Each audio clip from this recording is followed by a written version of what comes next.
Assalamualaikum teman-teman. Kali ini kita akan membahas kekuatan doa Nabi Zakaria alaihi salam. Tapi sebelumnya jangan lupa ya like, comment, and subscribe.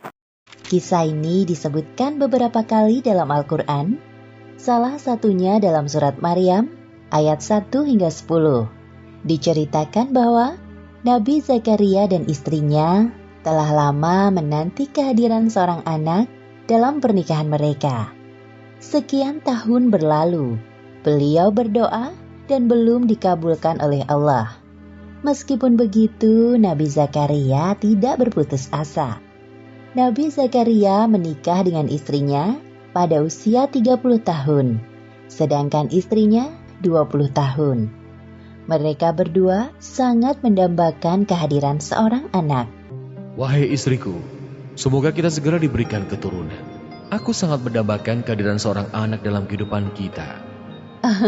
Aku juga menginginkan hal yang sama, wahai suamiku. Kita harus berdoa dengan khusyuk agar Allah mengabulkan permintaan kita. Semoga Allah mengabulkan doa kita. Amin. Setiap hari, Nabi Zakaria dan istrinya selalu memohon kepada Allah agar diberikan keturunan. Ya Allah, Tuhan Maha Pengasih dan Penyayang, hamba mohon karuniakanlah kami seorang anak dari keturunanku, agar kelak anak itu dapat meneruskan perjuanganku. Sekian tahun menanti, belum ada tanda-tanda sang istri hamil. Ternyata, istri Nabi Zakaria adalah seorang mandul. Artinya, tidak bisa memiliki anak. Aku tidak bisa memiliki seorang anak, wahai suamiku. Sekarang, usiaku mulai menua. Bersabarlah, wahai istriku. Kita harus tetap berdoa kepada Allah. Aku yakin Allah memiliki rencana yang lebih baik dari rencana kita. Iya, suamiku. Aku akan terus berdoa. Meskipun doanya belum dikabulkan Allah, Nabi Zakaria tidak putus asa. Beliau terus berdoa dan selalu berprasangka baik kepada Allah. Doanya selalu sama, yaitu meminta agar diberikan keturunan. Tahun demi tahun berlalu sangat cepat. Nabi Zakaria dan istrinya menjalani kehidupan dengan penuh kesabaran dan keikhlasan. Meski tenaga untuk beraktivitas semakin menurun, tidak menyurutkan semangat beliau dalam berdakwah kepada kaumnya. Seperti yang disebutkan dalam Al-Quran, surat Maryam ayat 4. Ia berkata, "Ya Tuhanku, sesungguhnya tulangku telah lemah, dan kepalaku telah dipenuhi uban, dan aku belum pernah kecewa dalam berdoa kepada Engkau, ya Tuhanku." Nabi Zakaria menguasai banyak bidang keilmuan. Maka dari itu, beliau sangat menginginkan seorang anak untuk mewarisi keilmuan yang dimilikinya. Seperti yang disebutkan dalam Al-Quran, surat Maryam ayat 5 hingga 6. Dan sesungguhnya aku khawatir terhadap mawaliku sepeninggalku, sedang istriku adalah seorang yang mandul. Maka anugerahilah aku dari sisi Engkau, seorang putra yang akan mewarisi aku. Nabi Zakaria adalah paman dari Maryam.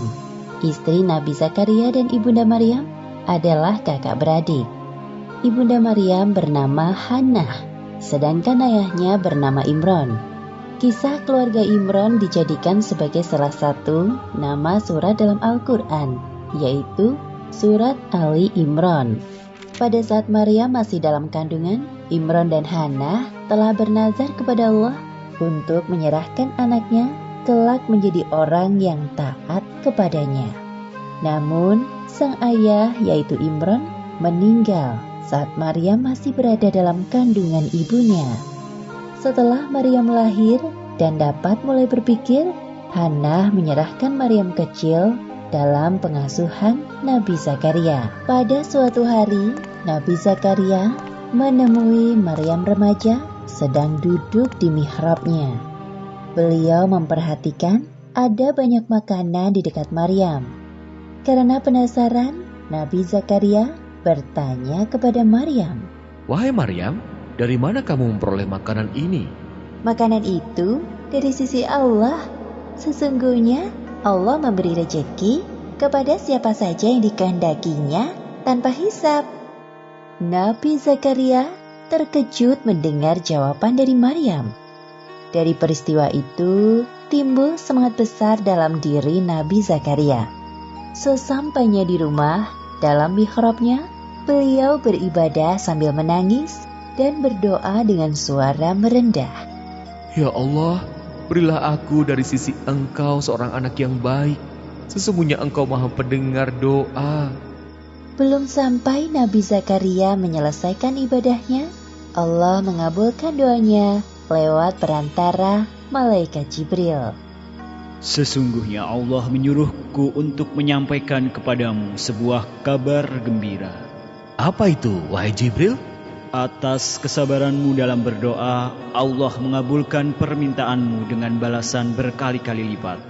Pertama, Allah akan memberikanmu keturunan seorang anak laki-laki. Kedua, Allah memberikan nama Yahya kepadanya, yang mana belum ada seorang pun yang memiliki nama serupa. Ketiga, kelak dia akan menjadi orang yang membenarkan kedatangan Isa alaihissalam. Keempat, dia seorang panutan. Kelima, dia tumbuh menjadi orang yang pandai menjaga diri dari zina. Keenam, Yahya dewasa akan menjadi seorang nabi sama sepertimu. Ya Allah, bagaimana mungkin aku bisa mendapatkan seorang anak, padahal aku sudah tua dan istriku seorang yang mandul. Demikianlah Allah berbuat apa yang Dia kehendakinya. Kalau begitu, beri aku sebuah tanda bahwa istriku telah mengandung. Allah berfirman, tandanya bagimu, kamu tidak dapat berkata-kata dengan manusia selama 3 hari kecuali dengan isyarat. Dan sebutlah nama Tuhanmu sebanyak-banyaknya, serta bertasbihlah di waktu petang dan pagi hari. Alhamdulillah wa syukurillah. Segala puji bagi Allah atas segala karunia yang Engkau berikan kepadaku, ya Allah. Kemudian beliau segera mengabarkan kepada istrinya. Wahai istriku, kita akan punya anak. Hah? Benarkah itu, wahai suamiku? Aku akan mengandung seorang anak. Iya benar, seorang anak laki-laki bernama Yahya. Allah telah mengabulkan doa kita selama berpuluh-puluh tahun. Alhamdulillahirabbil alamin. Terima kasih ya Allah. Seperti yang disebutkan dalam Al-Quran, Surat Al-Anbiya ayat 90. Maka kami memperkenankan doanya dan menganugerahkan kepadanya Yahya, dan kami jadikan istrinya dapat mengandung. Sesungguhnya mereka adalah orang-orang yang selalu bersegera dalam mengerjakan perbuatan-perbuatan baik, dan mereka berdoa kepada kami dengan harap dan cemas, dan mereka adalah orang-orang yang khusyuk kepada kami. Demikianlah akhir kisah kekuatan doa Nabi Zakaria dalam meminta keturunan. Hikmah yang dapat kita ambil dari kisah ini: pertama, jangan pernah berputus asa dalam berdoa. Kedua, ketika kita meminta sesuatu kepada Allah, harus sabar dan konsisten. Pada saatnya, Allah akan mengabulkannya lebih dari yang kita harapkan. Ketiga, kisah Nabi Zakaria ini membuktikan kepada kita bahwa kekuasaan Allah tidak terbatas. Seperti kisah istri Nabi Zakaria yang mengandung seorang anak di usianya yang sudah tua. Suatu hal yang mustahil terjadi pada manusia biasa.